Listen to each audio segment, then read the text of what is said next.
Today I'm going to make you a cocktail so simple that I'm almost embarrassed to do it, but I am going to throw in 2 pro tips with it, so make sure you pay attention. It is a classic cocktail and it's super tasty even though it's simple, and what I'm trying to say with this is it doesn't always have to be that complicated. So if you're ready, let's make a Southside.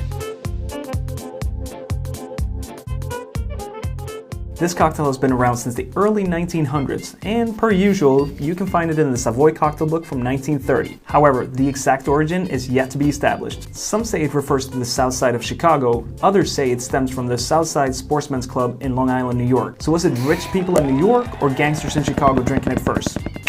You be the judge. And now for the ingredients. We're gonna use gin, and I'm using a London dry style gin, but you can use whatever gin you like. And if you're sitting at home now thinking, I wonder if I can use vodka instead. Well, let me tell you this, gin is just flavored vodka, so go with gin. Then we're gonna use some simple syrup, fresh lime juice, and some mint. And here's for pro tip number 1. If you muddle some cucumber, same thing as this, and you muddle some cucumber into the cocktail, you have what's called an east side. Crazy, huh? This is the south side. If you add cucumber, then you have an east side.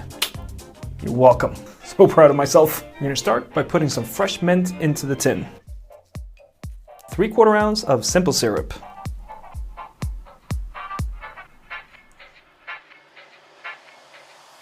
3/4 ounce of your fresh lime juice.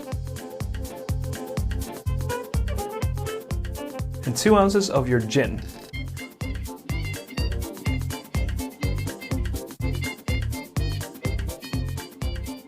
Get some ice and then give this a good shake.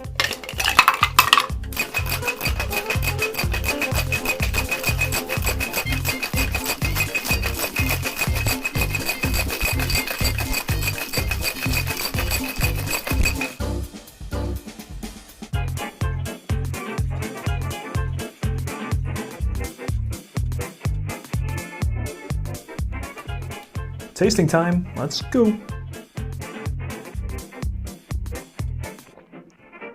So for anyone that knows their classic cocktails will understand that this is basically a Gin Mojito or a Gimlet with mint. Either way, it's a perfect spring and summer cocktail. It's light, bright, and refreshing, and a true crowd pleaser. And if you're having a party, I would pre-batch these ingredients in a bottle and you'd be good to go. Also, if you want to get real fancy, and this is pro tip number 2, you make this cocktail, you pour it into a bigger glass, and you top it off with some champagne or sparkling wine, and you have something called a Southside Royale. Basically, you can make any cocktail and top it off with champagne or sparkling wine and call it a Royale. I think the best example is probably a Kir Royale. And that's it. I'll see you next week, so stay tuned and don't forget to subscribe. Peace.